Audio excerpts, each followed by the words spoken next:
ayeuna urang bakal ngabahas warta ngeunaan tanggal jeung libur Idul Adha 1447 Hijriah.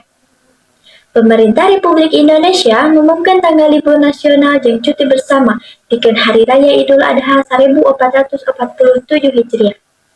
Dumasar kana SKB 3 Menteri, Idul Adha 2020 genep baris tumiba dina Rebo 27 Mei 2020 genep. Pikeun ngabere kesempatan ka masyarakat ngalaksanakeun ibadah kurban jeung silaturahmi, pamarentah oge netepkeun Kemis 28 Mei 2002 genep salaku cuti bersama Idul Adha. Numutkeun katetapan libur panjang Idul Adha 2002 genep baris lumangsung lila, nyaeta genep poe Rebo dugikeun ka Senen.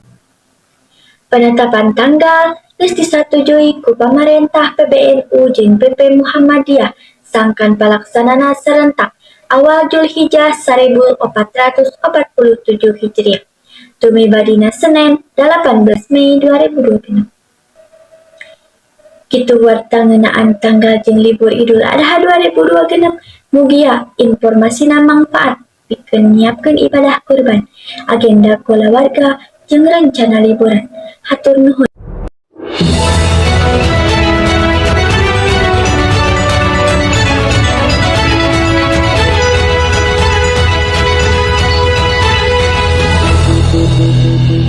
Wilujeng tepang deui pamirsa sareng simkuring Indri Agustina dina acara warta lembur. Beja anu nuju hanet dinten ieu ngeunaan teror pocong anu ngulemprang ka imah warga. Tetela hasil pamariksaan polisi mawa kabar anu mata kaget. Teror ieu sanes makhluk gaib, tapi modus kriminal anyar anu digunakeun ku komplotan rampok. Dina sababaraha dinten kapengker, media sosial dihebohkeun ku video panampakan pocong anu ngetokan panto imah warga dina wanci tengah peuting. Isu ieu mimitina ngajadikeun warga sieun. Jalaran dikira makhluk halus anu gantayangan. Nanging, saatos dipariksa ku pihak kapolisian, tetela eta pocong teh nyaeta jalma jahat alias rampok anu ngahaja nyamar nganggo kain bodas. Modusna nyaeta pikeun nyingsieunan pangeussi imah supados panik. Nalika pangeussi imah lumpat kaluar atanapi mukakeun panto. Didinya komplotan rampok asup pikeun ngajara harta benda. Urang sadaya kedah leuwih waspada. Teror pocong ieu tetelangan saukur akal-akalan rampok, pikeun ngamangpaatkeun rasa sieun masyarakat. Upami pamirsa ninggali hal anu aneh di luar imah dina wanci wengi, ulah waka buka panto. Langsung laporkeun ka RT atanapi ka pos ronda pangdeukeutna. Saur Kapolres. Ayeuna, aparat keamanan sareng warga panantos tingkatkeun deui kagiatan ronda peuting, pikeun ngajaga lingkungan sareng newak palaku anu masih keneh kabur. Ku kituna, pamirsa, ieu warta janten pangeling ka urang sadayana supados tetep tenang, waspada, serta ulah gampil percaya ku isu gaib anu tetelangan saukur kedok kajahatan.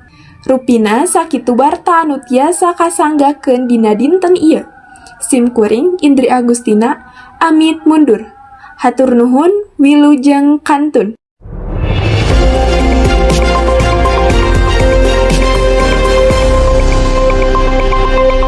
Audio Jungle. Wilujeng engine pamirsa, tepang deui sareng simkuring paras ayu dina program Warta Jabar. Simkuring bakal ngadugikeun sawatara beja anu aktual tur faktual di sabudeureun Tatar Sunda. Pamirsa, pemerintah daerah Jawa Barat nuju ngaronjatkeun fasilitas angkutan umum sarta digitalisasi sistem transportasi di sababaraha kota badag. Langkah ieu dilakukeun pikeun ngurangan kamacetan sarta polusi udara anu beuki dinten beuki parna. Salian tingawanakeun bus listrik anyar anu ramah lingkungan, sistem pembayaran angkutan umum ayeuna parantos mimiti nggunakeun kartu elektronik atawa e-tiket sarta aplikasi dina handphone.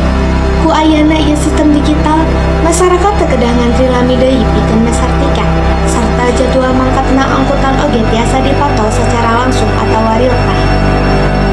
Sanajan Sakitu, tina hasil pantauan di lapangan, ia transformasi teh masih yang harapan sababaraha hawangan. Salah sahijina nyaeta masih seueur warga, utamana kaum sepuh anu masih keneh bingung sarta tatan-tatan dina ngagunakeun aplikasi digital eta.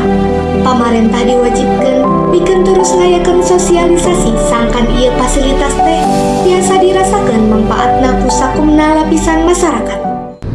Warga oge diimbau supados lalaunan ngalih tindak kendaraan pribadi kana angkutan umum demi ngajaga kelancaran lalu lintas serta kebersihan lingkungan urang sararea.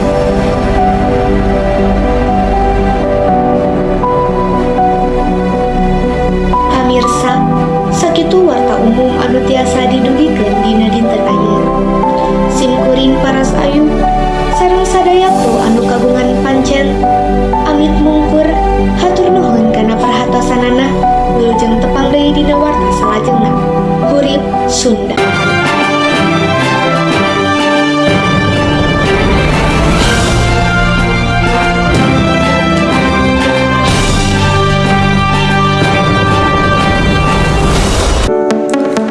Assalamualaikum warahmatullahi wabarakatuh. Wilujeng enjing pamirsa sadayana, tepang deui sareng sim kuring dina warta olahraga basa Sunda. Nepikeun beja panganyarna tur tiasa dipercaya. Kalayan sim kuring Epa Hasanah ieu warta lengkap. Sakitu warta nu tiasa dipidangkeun dina kesempatan ieu. Kalayan sim kuring Epa Hasanah pamit undur diri. Hatur nuhun kana perhatosanana. Dugi panggih deui dina warta-warta salajengna. Salam olahraga Persib Bandung, Jawa. Wassalamualaikum warahmatullahi wabarakatuh.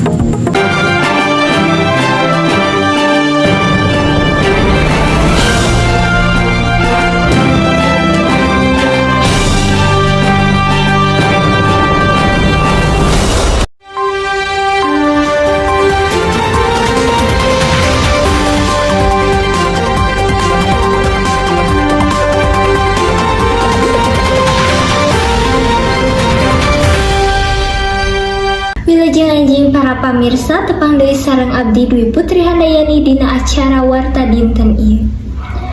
Persib Bandung hasil janten juara Liga Indonesia pikeun katilu kalina sacara berturut-turut. Kemenangan ieu janten perhatian masyarakat sarta seueur diperbincangkeun khususna ku para bobotoh Persib di Jawa Barat. Prestasi eta dipastikeun sanggeus pertandingan antara Persib Bandung ngalawan Persija Jepara dina poe Sabtu 23 Mei 2002 di Stadion Gelora Bandung Lautan Api Atanapi GBLA.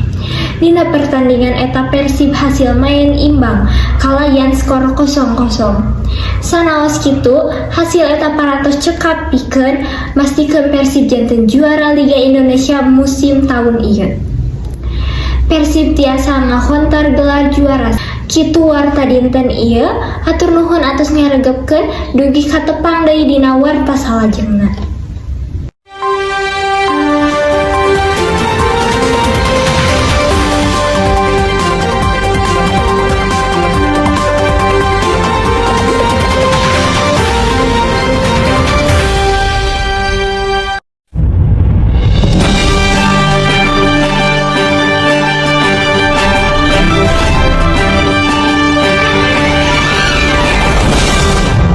Sampurasun wilujeng sumping para pamirsa, tepang di sareng sim kuring Aulia Nur Jahra bade madarkeun warta nu ayeuna keur viral di masyarakat.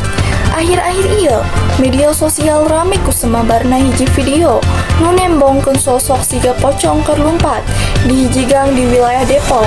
Dina rekaman CCTV eta sababaraha warga katingali rewas sarta sieun ku kajadian eta nepi kajadi bahan omongan di media.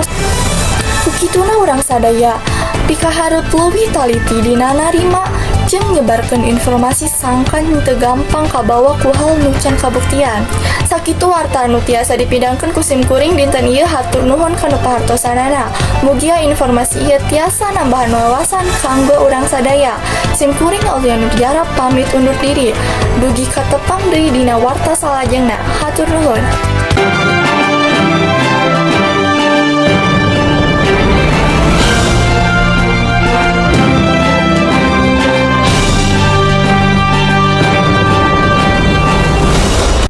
Sampurasun. Wilujeng sonten pamirsa, patepang deui dina warta panganyarna. Kacilakaan kereta api di stasiun Bekasi. Dinten Senen, kaping 27 April 2026. Parantos, kajantenan kacilakaan kereta api di stasiun Bekasi Timur, Jawa Barat. Kacilakaan ieu ngalibatkeun kereta komuter lain sareng kareta Argo Bromo Anggrek anu silih tabrak di jalur rel. Kajadian diperkirakan lumangsung kira-kira tabu 8 kirang 8 menit wengi waktos Indonesia belah kulon. Numutkeun informasi ti pihak anu berwenang, kasilakaan di mimitian nalika aya taksi anu eureun di perlintasan rel caket stasiun. Teras katabrak ku kareta komuter lain. Akibat tina kajadian eta, salah sahiji kareta eureun di stasiun Bekasi Timur tuluy ditabrak ti tukang ku ka Argo Bromo Anggrek anu nuju ngalaju ti Jakarta ka Surabaya. Ieu kajadian sababaraha panumpang dilaporkeun maot sareng puluhan sanesna ngalaman tatu. Tatu langsung dievakuasi ka sababaraha rumah sakit pangdeukeutna pikeun meunangkeun pengobatan. Tim SAR, aparat kepolisian sareng petugas PT KAI gancang turun ka lokasi pikeun ngalaksanakan proses evakuasi sareng ngamanan tempat kejadian. Mentawis eta, perjalanan kereta api di jalur Bekasi Cikarang sempat kaganggu alatan proses evakuasi sareng perbaikan rel.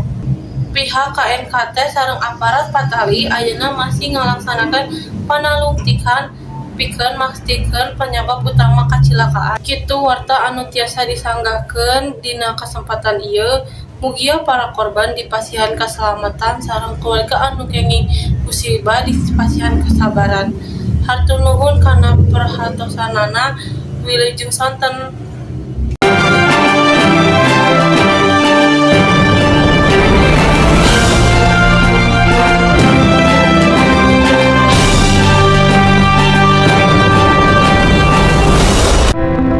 Assalamualaikum warahmatullahi wabarakatuh.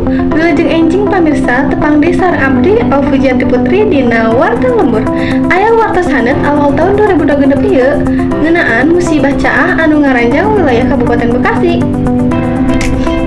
Tanggul walungan di Citarum di Kampung Bendungan Kecamatan Muara Gembong dilaporkeun jebol dina dinten Senin tanggal 18 Januari kamari. Palukarna ratusan imah warga kakeueum caah dugi ka 1,5 meter. Tanggul teu kuat nahan debit cai saatos hujan gede. Petugas BPBD sareng warga parantos gotong royong ngalereskeun tanggul nganggo karung besi. Alhamdulillah teu aya korban jiwa dina ieu kajadian. Wargi diimbau supados tetep waspada bilih aya caah susulan. Mung sakitu anu tiasa disanggakeun abdi Alfujanti Putri undur diri. Wilujeng tepang deui serta hatur nuhun. Wassalamualaikum warahmatullahi wabarakatuh.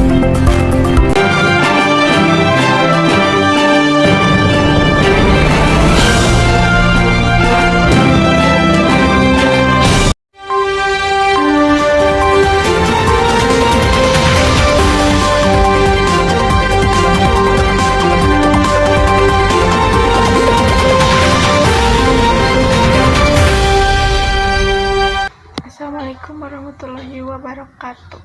Wilujeng enjing sadayana di dia abdi pada mendarekeun angin puting beliung di Ranca Ekek, Bandung 2 Februari 2024. Angin puting beliung ngalanda sabagian wewengkon di Kacamatan Ranca Ekek, Kabupaten Bandung, Kemis sonten 2 Februari 2024 kira-kira tabu 15.30.